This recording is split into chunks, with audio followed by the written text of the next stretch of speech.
All right, what's up and welcome to the channel. My name is Headshot. Thank you so much for joining me today as we're taking a look at the 2021 Heritage Classic. And the whole reason that I'm opening up the video like this is I wanted to tell you how I felt about the bike before I rode it. And then obviously you'll see how my impressions of it after and while I was riding it. And to be quite honest with you, man, the guys at American Biker, Rob, they look out for me, man. They let me pretty much review anything I want. And I was really going there to add this bike kind of to the catalog of bikes so I could have something to reference back to if somebody ever asked me about it. I had no intentions of riding this bike. And just to kind of give you an idea where I was coming from, my first impressions are this looks like an old man's bike that I would never have anything to, I would never personally buy or think twice about buying. You know, whenever I made that decision to go to a touring bike, I bought a Street Glide instead of a Heritage. Didn't even really look at the Heritage, you know, that close. I did look at them, but it was never really a question for me because I wanted a radio and there were certain things I wanted, and aesthetically, I wasn't in love with the bike. This bike specifically, I wasn't aesthetically impressed with.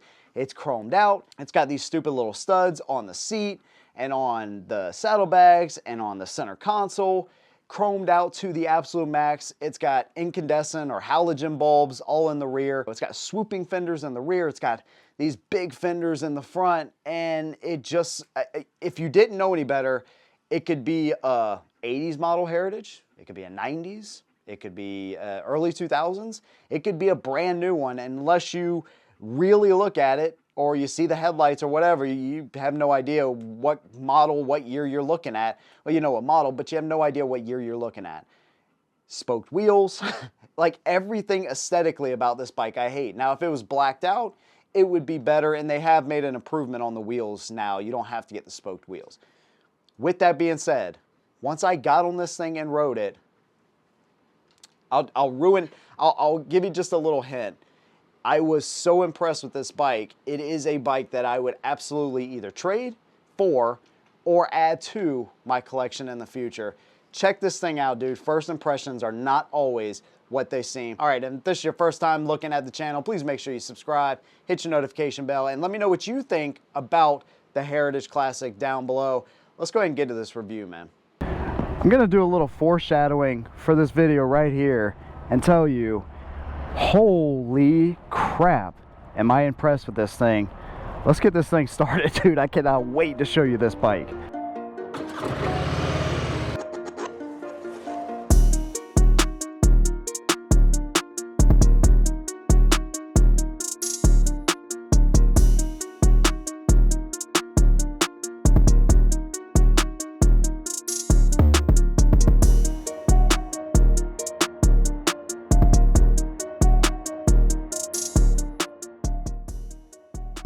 All right, what's up and welcome to the channel. My name is Headshot. Thanks so much for joining me today as we are looking at a 2021 Harley Heritage Classic. Big thanks to American Biker for letting us come out here today so we could check out this essentially brand new bike. And if you want a good deal on used Harleys, sometimes even very, very unused Harleys like this one, come up here, talk to Rob and these guys. They can take care of you. This one has a lot to offer. We're going to talk about some of it on the ride, some right here. So this one has the 107. You can see that you have your passing lamps, you have your turn signals up front there, LEDs here, halogens here. This is the chromed out, so this is the classic version. You also have the blacked out version with the 114. This one exclusively comes with the 107. You got your floorboards right here. You see your brake pedals right there. 728 pounds is how you see it right here. So it's a soft tail, but you get all the touring capabilities like a Street Glide or a Road Glide, something like that, but it's also going to be lighter as well. One touch saddlebags. These are hard formed.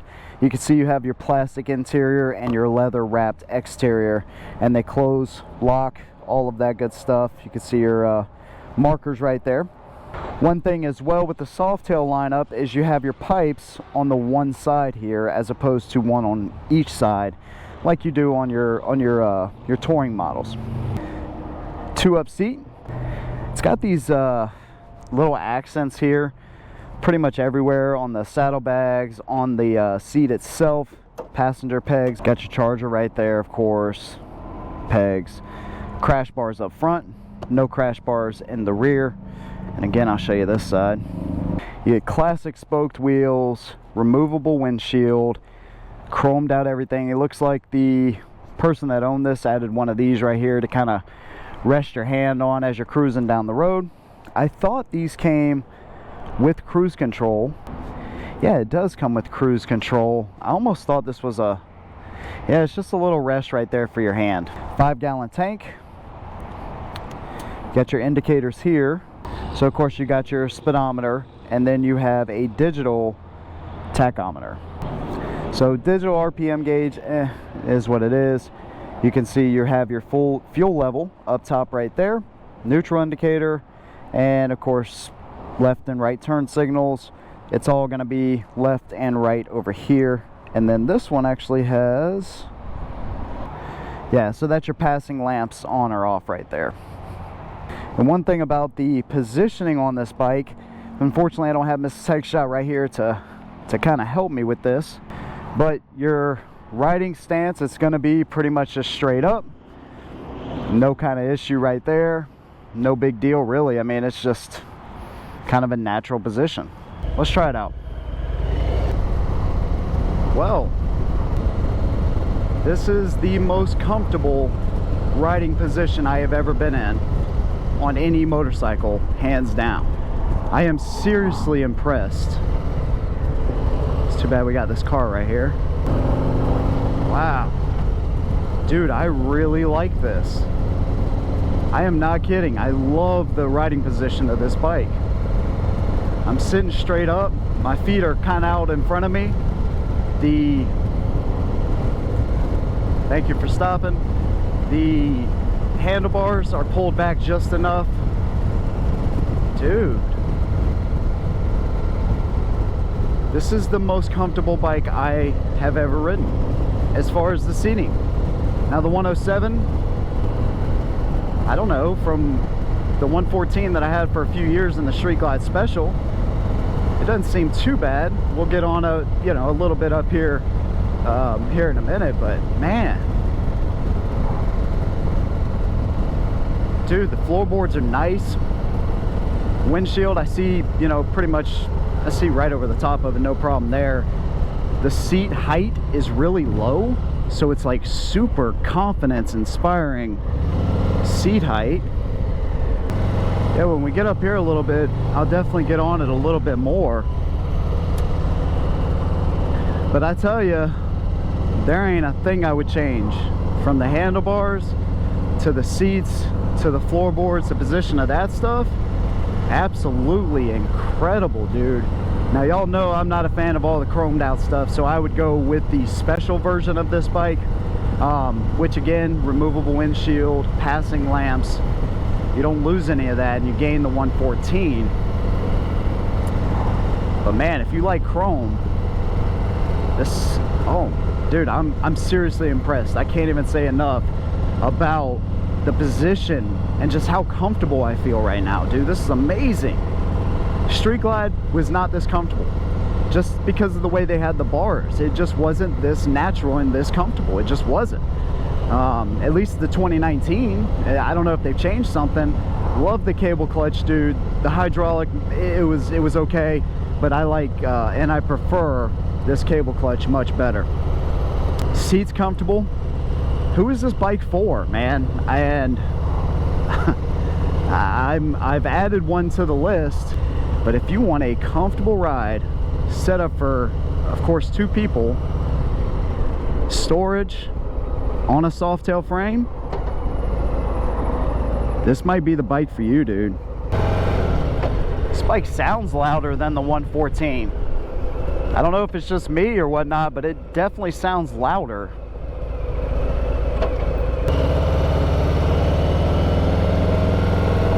That guy's definitely a motorcycle rider.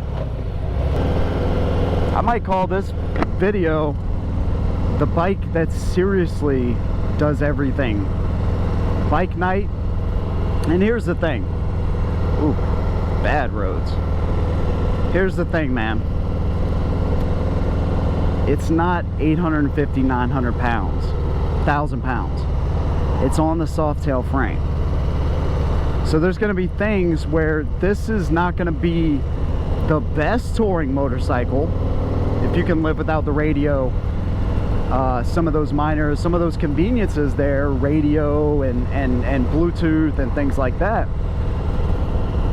But if you can live without that stuff, or maybe you have Bluetooth in your helmet and you can live with that, or add one of the Kuryakin or whatever brand speakers, there you go. This bike can be a commuter. It can be a bike night bike. It can be, and any bike can do that, don't get me wrong. But some are better for that task than others. This just seems to be a really comfortable just cruiser, man. I'm impressed, dude. The low seat height, it doesn't feel like 1,000 pounds off of the kickstand. So for that fact alone, it may allow some people to be more comfortable on something like this, but still get those touring capabilities and other things we talked about.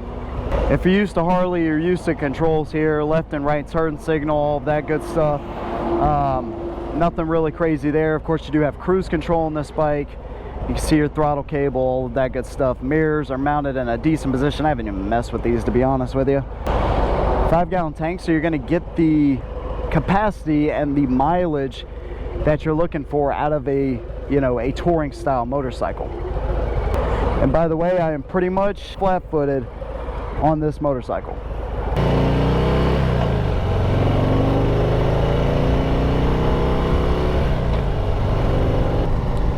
Not too bad as far as the power. I can definitely feel a difference from the 114 to this though.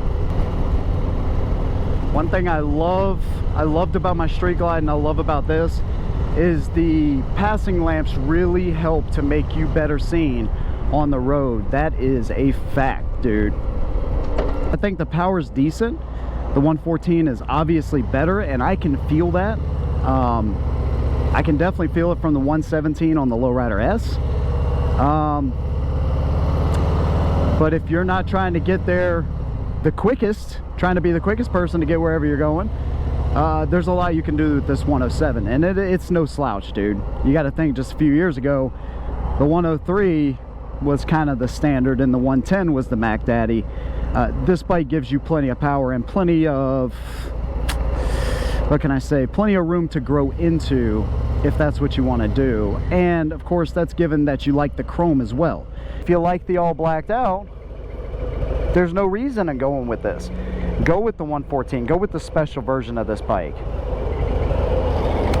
Highway bars right there. You can see they have those the little rubber things on them. Those are kind of moving around. That might not be the Harley brand, because the ones I have on the Lowrider S are like that, but they don't move around. I don't know what brand that is. That wouldn't be fair for me to say those are junk or whatever, but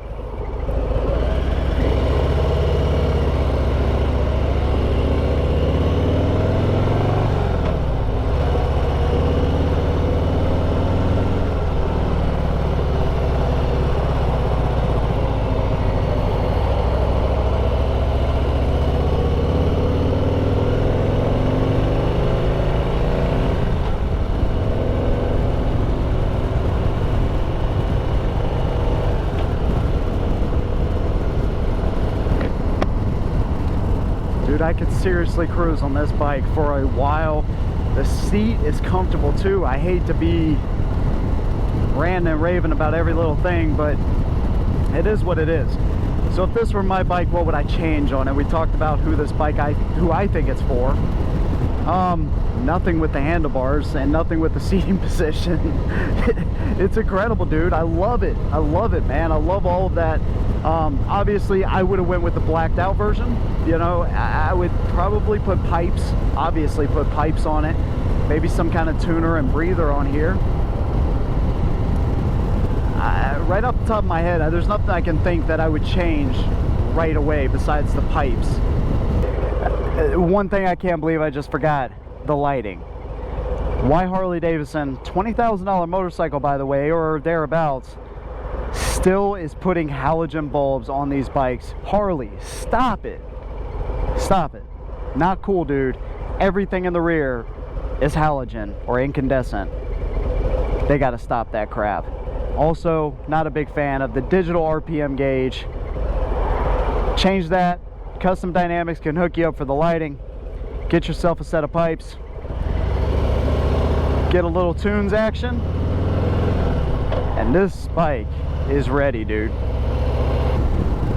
Some kind of provision for a radio, I would do that. I think once you add the radio, the pipes, this might be the perfect touring around town, whatever you want kind of bike. I'm really in love with this thing, dude. I did not expect this at all. I expected it to be comfortable, but not this comfortable, dude. And that is no BS, dude. I am being totally serious. I would much rather prefer the 114. It is what it is there. But just as a cruiser and something you can build upon, the 107 is absolutely no slouch. It feels nimble, and one thing I like about this compared to your dedicated touring machines, it doesn't feel like 1,000 pounds. It feels like a Softail, and of course you can adjust that for your preload, for you and your passenger and all that kind of stuff. It doesn't feel like 1,000 pounds. That's nice, dude. That's a nice thing, but you still have a very capable machine here. Dude, when it comes down to it, there's things I would change, but as of the grade on this bike, especially in the comfort, 10 out of 10. Some of the other little things, I'd say overall, this bike, I'd give it like a 9.5 out of 10. This is an absolutely incredibly comfortable machine. I cannot stress enough how impressed I am with this motorcycle. Any heritage riders out there, or soon to be heritage riders, Softail riders, touring riders, any and everybody,